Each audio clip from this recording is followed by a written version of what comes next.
तैयारी स्टार्ट। उपाध्यक्ष महोदय, मुझे बहुत प्रसन्नता है कि गंगा नहर शताब्दी महोत्सव के उद्घाटन के लिए मैं यहाँ आ सका। स्टॉप। यह नहर भारत की वर्तमान नहरों में शायद सबसे पुरानी है। इस नहर से इस क्षेत्र के लोगों को जो अनेक लाभ पहुँचे हैं और अनाज तथा बिजली के उत्पादन से यहाँ जिस संपन्नता के युग का आरंभ हुआ है, उसके कारण नदियों की उपयोगिता में जन साधारण का परंपरागत विश्वास और भी दृढ़ हुआ है। इस देश में नदियों को सदा ही महत्वपूर्ण स्थान दिया जाता है। आज भी हम नदियों को सिंचाई का और इसके द्वारा धन धान्य की उत्पत्ति का सर्वोत्तम साधन मानते हैं और उन्हें यातायात का साधन भी समझते हैं। आधुनिक विज्ञान ने नदियों की उपयोगिता में कुछ और वृद्धि कर दी है, जिसमें सबसे प्रमुख जल प्रपात द्वारा विद्युत शक्ति का उत्पादन है। हमारे देश में नदियों का जाल बिछा हुआ है। मैं समझता हूँ कि सिंचाई की दृष्टि से संसार में भारत का स्थान दूसरा है। केवल एक देश ही हमसे आगे बढ़ा है। भारत की जनता के लिए यह बात महत्वपूर्ण है कि नहरों की इस श्रृंखला का श्री गणेश इस देश में गंगा की नहर से हुआ। पुनीत पावन गंगा, जो एक प्रकार से हमारे प्राचीन साहित्य और पौराणिक विचारधारा का आधार रही है और जो आज भी भारतीय साहित्य तथा भारतीयों के सामाजिक और धार्मिक रीति रिवाजों पर छाई हुई है, हमारे इतिहास में एक विशेष स्थान रखती है। अब से हजारों वर्ष पूर्व भी यहाँ के लोग गंगा को पावनता का स्रोत और वरदान दात्री मानते थे। स्टॉप। इसीलिए आज यदि वास्तव में भारत के सबसे बड़े राज्य के एक भाग ने अपनी संपन्नता गंगा की नहर से प्राप्त की है, तो हम यही कह सकते हैं कि पुरातन विचारधारा इतिहास के रूप में प्रकट हुई है। यह तथ्य चाहे एक संयोग मात्र ही हो, किंतु हम सबके लिए निश्चय ही इसका महत्व है। स्टॉप। संभव है कुछ लोग सोचें कि 100 वर्ष पुरानी किसी घटना को इस प्रकार सामने लाकर उत्सव के रूप में मनाने का क्या अभिप्राय है। ऐसी शंका का आधार मानव स्वभाव से अनभिज्ञ और प्रेरणा के एक महत्वपूर्ण स्रोत को ग्रहण न करने की इच्छा ही हो सकता है। बीती बातों पर विवेकपूर्ण विचार का अपना ही महत्व है। इसके द्वारा ही क्रमागत उन्नति संभव है। इसीलिए अतीत की सफलताओं को भावी प्रगति की नींव माना जाता है। आप मुझसे सहमत होंगे कि गंगा नहर मानव कल्याण और वैज्ञानिक विकास दोनों की दृष्टियों से एक महान सफलता है।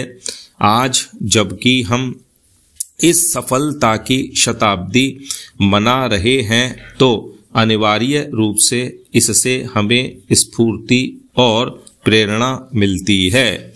इस अवसर पर हमें उन इंजीनियरों के प्रति भी आभार प्रकट करना चाहिए, जिनके परिश्रम और सतत प्रयास के कारण ही यह योजना फलीभूत हो सकी। आज हमें कर्नल कोटले और उनके साथी विदेशी महानुभावों का स्मरण होता है, जिन्होंने निजी प्रयत्नों से इस कठिन कार्य को संपन्न किया। स्टॉप। 13 उपाध्यक्ष महोदय, आज यहाँ गंगा के पुल का शिलान्यास करते हुए मुझे बड़ी प्रसन्नता हो रही है। बिहार में गंगा पर यह पहला पुल होगा और मैं भली प्रकार जानता हूँ कि इस राज्य के लोगों के लिए यह कितना बड़ा वरदान है और इसके द्वारा कितनी बड़ी आवश्यकता की पूर्ति होगी। मैं इसी राज्य का रहने वाला हूँ और अपने सार्वजनिक जीवन में मुझे पर इस राज्य के सभी भागों का दौरा करने का अवसर मिला है।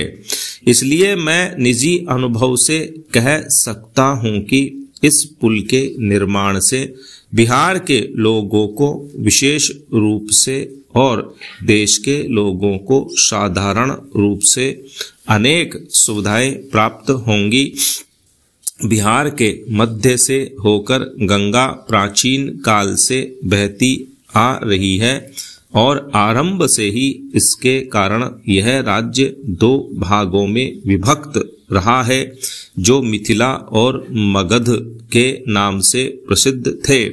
प्राचीन काल में जबकि यातायात के साधन इतने उन्नत नहीं थे और लोगों को प्रायः महीनों तक लंबी यात्रा करनी पड़ती थी और जब भारत के सभी भूभागों में आत्मनिर्भरता अर्थव्यवस्था का आधार थी, उस समय संभव है इस प्रदेश में गंगा पर पुल का अभाव इतना न खलता हो।